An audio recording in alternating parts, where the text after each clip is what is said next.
Hi friends, welcome to my YouTube channel. நான் வந்து இன்றைக்கி ஒரு ஸ்நாக்ஸ் ரெசிபி தான் செய்ய போகிறேன். கிரிப்ஸியான சோமோசா ரெசிபி எப்படி செய்யலான்னு பார்க்கலாம். இதுக்கு வந்து 1 கப்பு கோதுமை மாவு எடுத்துக்கோங்க. அதில் வந்து 2 கப்பு மைதா மாவு ஆட் பண்ணிக்கோங்க. இதில் வந்து நம்ம எண்ணெயெல்லாம் காய்ச்சி ஊற்ற தேவையில்லை. இதுக்கு பதிலாக பட்டர் ஆட் பண்ண போகிறோம். இதுக்கு வந்து ஒரு 50 ml வந்து பட்டரை வந்து உருக்காமல் டேரெக்டாக அப்படியே மாவில் போட்டு மிக்ஸ் பண்ணிக்கோங்க. நம்ம பட்டர் போடுறதுனால இந்த மாவில் நம்ம உப்பு போட தேவையில்லை. இப்போ வந்து பட்டர் நல்லா ஸ்ப்ரெட் ஆகிற மாதிரி மாவு ஃபுல்லாக அந்த பிணைஞ்சிட போகிறோம். இந்த மாதிரி பிணைஞ்சதுக்கப்புறம் நம்ம வந்து கையில் எடுத்தால் ஒரு ஷேப் போகிறோம். அந்த அளவுக்கு பிணைஞ்சிட்டு அதுக்கப்புறம் கொஞ்சம் கொஞ்சமாக தண்ணி ஆட் பண்ணி இந்த மாவை நல்லா ஒரு டவுச்சாக ரெடி பண்ணிக்கலாம். சோமோசாவுக்கு வந்து நம்ம டவுச்சி எப்படி ரெடி பண்ணுறோமோ அதுக்கேற்ற மாதிரி அதோட கிறிஸ்பினஸ் இருக்கும். நிறைய பேர் வந்து செஞ்சு இது ஃபெயிலியர் ஆகிருக்கும். ஆனால் எனக்கு ஃபஸ்ட்டு அப்படி தான் இருந்தது. ஆனால் இப்போ வந்து பர்ஃபெக்டாக வருது. நீங்கள் வந்து பட்டர் வந்து யூஸ் பண்ணிங்கன்னா இது வந்து 10 days வரைக்கும் அந்த கிறிஸ்பினஸ் நல்லாவே இருக்கும். இந்த மாதிரி செஞ்சு பாருங்கள். இது வந்து ஃபஸ்ட்டு மாவை நல்லா பிசைஞ்சுக்குவோம். ஒரு 10 minutes ஆகும் இந்த மாவு வந்து நம்ம கரெக்டான பதத்துக்கு கொண்டு வரத்துக்கு. இந்த மாதிரி கொஞ்சம் கொஞ்சமாக மாவு நல்லா பிணைஞ்சிக்கோங்க. ரொம்ப டைட்டாகவும் இருக்கக்கூடாது, ரொம்ப லூஸாகவும் இருக்கக்கூடாது. ஒரு விரல் வச்சு அமுக்குனா மாவு உள்ளே போயிட்டு வர்றது மாதிரி அந்த அளவுக்கு இருந்தால் போகிறோம் கன்சிஸ்டன்சி. இந்த அளவு பிசைஞ்சிக்கோங்க. இப்போ வந்து டோட்டலாக மாவு ரெடி ஆகிட்டு லாஸ்ட்டாக கொஞ்சோண்டு ஆயில் ஊற்றி இதை ஒரு ஷேப்பாக கொண்டு வந்துடுறோம். அதுக்கப்புறம் சோமோசாவுக்கு தேவையானது மாதிரி சின்ன சின்ன உருண்டையாக அதை உருட்டி வச்சுட்டு 15 minutes வந்து இதை ரெஸ்ட்டில் வைங்க. இப்போ பாருங்கள், இதில் ஒரு ஷேப் வரும். இந்த அளவுக்கு வந்தால் போதும். இது வந்து நல்லா கிரிப்ஸியாக இருக்கும். இந்த மாதிரி உங்கள் குழந்தைங்களுக்கு செஞ்சு கொடுங்க. இதே சின்ன சின்ன உருண்டையாக எடுத்து வச்சுக்கலாம். அரை மணி நேரம் வந்து இதை ஊற வச்சு எடுத்துக்கோங்க.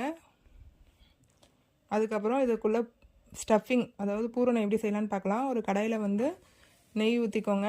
அதில் வந்து ஃபஸ்ட்டு ட்ரை ஃப்ரூட்ஸ்லாம் கொஞ்சம் நம்ம வறுத்து எடுத்துக்கலாம். இதில் வந்து பாதாம் போட்டு வறுத்துக்கோங்க. உங்களுக்கு என்னென்ன அதுக்குள்ளே ஸ்டஃபிங் வைக்கணுமோ அது எல்லாத்தையுமே போட்டுக்கோங்க. நான் வந்து இதில் பாதாம் போட்டிருக்கேன். அதுக்கப்புறம் பொட்டுக்கடலை ஒரு கை ஆட் பண்ணிவிட்டு ரெண்டையுமே வந்து நெய்யில் நல்லா வதக்கி ஸ்டஃபிங்காண்டி ரெடி பண்ணுறோம். இந்த மாதிரி பொட்டுக்களையும் போட்டு இதிலேயே வதக்கிக்கோங்க. இப்போ இது வந்து ஒரு மிக்ஸி ஜாரில் பீஸ் பண்ணி எடுத்துக்குவோம். அதுக்கு இடையில் வந்து நம்ம ரவாவும் இது மாதிரி நெய்யிலே வதக்க போகிறோம். மறுபடியும் அதே கடாயில் ஒரு ஸ்பூன் நெய் ஊற்றி ரவா வதக்கிக்கோங்க. இந்த மாதிரி 1 கப்பு ரவா வதக்கிக்கோங்க. நல்லா ஸ்மெல் வர வரைக்கும், அது பொரிஞ்சு வர வரைக்கும் நல்லா வதக்கிக்கோங்க. கலர் சேஞ்ச் ஆகிற வரைக்கும். இதில் வந்து நான் தேங்காய் ஆட் பண்ணல. நீங்கள் தேங்காய் வந்து காஞ்ச தேங்காய் வந்து ஆட் பண்ணிக்கோங்க. அப்புறம் வந்து இல்லை லாஸ்ட்டாக வந்து டேஸ்ட்டுக்காண்டி மில்க் பவுடர் வந்து 2 ஸ்பூன் ஆட் பண்ணிக்கணும். அப்புறம் சுகர் வந்து இந்த மாதிரி மிக்ஸி ஜாரில் பொடிச்சு இந்த பூர்ணத்துக்கு ரெடி பண்ணிக்கோங்க. இப்போ எல்லாமே நல்லா மிக்ஸ் ஆகிற வரைக்கும் மிக்ஸ் பண்ணிக்கோங்க. ஏலக்காவும் 2 போட்டு அந்த ஜீனிலேயே அடைச்சிக்கோங்க. இது நல்லா ஃபுல்லாக மிக்ஸ் பண்ணிவிட்டு நம்ம வந்து இப்போ சோமோசா ரெசிபி எப்படி செய்யறதுன்னு பார்க்கலாம். இப்போ வந்து இதுக்கு பேஸ்ட் ஒன்று ரெடி பண்ணிக்கிறோம். ரிஃபைண்ட் ஆயிலில் கார்ன்ஃப்ளவர் 2 ஸ்பூன் போட்டு நல்லா மிக்ஸ் பண்ணிக்கோங்க. இது வந்து அந்த சோமோசாவில் ஓரத்தில் பிரியாமல் வரத்துக்காண்டி அந்த ஓரத்தில் ஒட்டுறதுக்காண்டி பேஸ்ட் மாதிரி ரெடி பண்ணியிருக்கோம். ஒரு உருண்டை மாவு எடுத்து இந்த மாதிரி ரொம்ப மெலிசாகவும் இல்லாமல் ரொம்ப மொத்தமாகவும் இல்லாமல் இந்த மாதிரி ஷேப்பில் எடுத்து தேய்ச்சிக்கோங்க. இப்போ ஸ்டஃபிங் வந்து அதில் ஃபில் பண்ணிக்கலாம். உங்களுக்கு எந்த அளவு ஸ்டஃபிங் தேவையோ அந்த அளவு க்ளோஸ் பண்ணுற அளவுக்கு இதில் வந்து ஃபில் பண்ணிக்கோங்க. 2 ஸ்பூன் ஸ்டஃபிங் வச்சுட்டு இது ஓரத்தில் அந்த நம்ம ஆல்ரெடி ரெடி பண்ணியிருக்க பேஸ்ட்டை கொஞ்சோன்னு வச்சுட்டு இதுக்கு வந்து ஷேப் கொடுக்குறோம். நீங்கள் வந்து அந்த அச்சில் செய்யும்போது அது வந்து பிரிஞ்சு வர சான்ஸ் இருக்குது. ஆனால் இந்த மாதிரி நம்ம பேஸ்ட் பண்ணும்போது இது வந்து பிரியவே பிரியாது. எனக்கு நல்லா சூப்பராக கிடச்சிது இந்த ரெசிபி. நீங்களும் அதை வந்து எப்படி செய்யலான்னு கற்றுக்கோங்க. இந்த மாதிரி ஒரு ஷேப் கொடுங்க. இது மாதிரி ஃபோல்ட் பண்ணிட்டே வாங்க. இது வந்து சாப்பிடும்போது நல்லா கிரிப்ஸியாக இருக்கும். No failure, 100% success.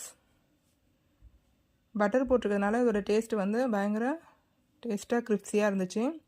இது மாதிரி இன்னொன்று உங்களுக்கு செஞ்சு காமிச்சிருக்கேன். இந்த மாதிரி எல்லாத்தையும் ரெடி பண்ணதுக்கப்புறம் நம்ம காய வச்சுருக்க எண்ணெயில் போட்டு எடுத்துக்கலாம்.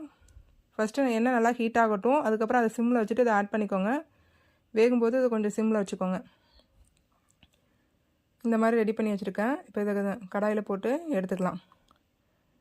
ஆல்ரெடி ஹீட் ஆகி அதுக்கப்புறம் சிம்மில் வச்சுட்டு இதை போட்டு ஒரு சைடு ஃபுல்லாக வெந்ததுக்கப்புறம் அதை திருப்பிக்கோங்க.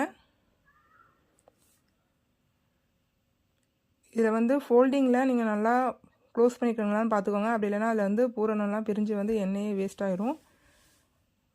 அந்த ஷேப் கொடுக்கும்போது நல்லா ஃபுல்லாக க்ளோஸ் பண்ணிக்கோங்க. அது மாதிரி நீங்கள் செஞ்சு ஒரு 5 நிமிஷத்தில் அதை போட்டணும். அப்படி இல்லைனா அது வந்து தட்டில் கீழே ஒட்டிக்க சான்ஸ் இருக்குது. இப்போ ஒரு சைடு வெந்துட்டு இதை வந்து இன்னொரு சைடு திருப்பி போட்டு வேக வைக்கலாம். பாருங்கள் எவ்வளோ கிறிஸ்பியாக வந்திருக்குன்னு.